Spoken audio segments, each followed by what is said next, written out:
دورهم سكنى سرورهم لقيا حياة.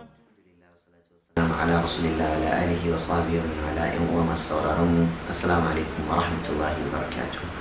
Ubangijin mai girma da buwa yana faɗa cikin littafin sa mai tsarki, khudhil afwa wa'mur bil urfi wa a'rid anil jahilin.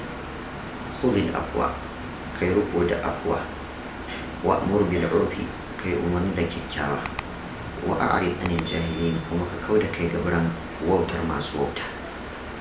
Me ake nufi da afwa? Malamai suka ce shine yafe wa mutane, kauda kai, haƙuri, juriya ga dukkanin wanda ya bata maka ko wanda ya saba maka. Ubangiji subhanahu wata'ala ya faɗa, wal afina 'anil nas wallahu yuhibbul muhsinin. Masu yafe wa mutane lalle Allah yana son bayi masu kyautai. Da haka afwa Allah subhanahu wata'ala yana santa kuma yana umarni da ayyuka, kamar yadda ya ce da annabinsa sallallahu alaihi wasallam, fa'afu anhum wasfah, ka afwa gare su, kai kawaici, ka kau da kai.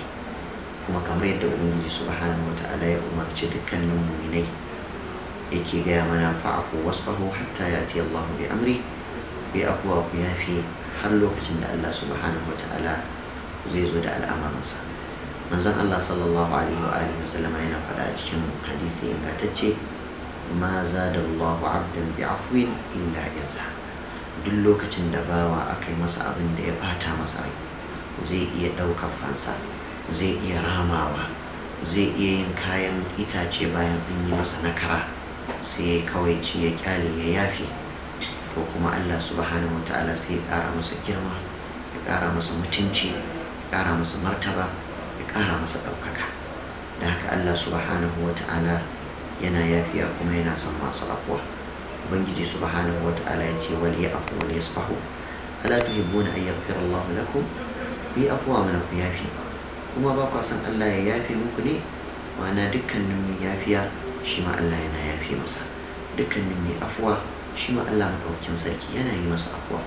Manzon Allah sallallahu alaihi wa sallam ya faɗa cikin wani hadisi ingantacce, man kadhama ghaytan wa huwa qadirun ala an yunfidhahu خيره الله يوم القيامة على رؤوس الخلائق في أي حور العين شاء، أو كما قال عليه الصلاة والسلام. duk wanda ya yi afuwa, ya haɗe ya fushi, ya yafi akan abin da zai iya ramawa, zai iya ɗaukar fansa bayan an cutar da shi, to Allah subhanahu wata'ala zai girmama shi, zai mutunta shi a ranar tashin alkiyama a gaban dukkanin halittu. Allah zai nuna masa matayen aljanna, ya ce zaɓi wacce kake so. Allah subhanahu wa ta'ala ya samu zama cikin bayi masu yafiya, ya samu zama cikin bayi masu afuwa. Kuma Allah subhanahu wa ta'ala ka yafi mana dan tsarkin zatinka. Assalamu alaikum wa rahmatullahi wa barakatuh. سكنى سرورهم لقيا حياتهم قرآن.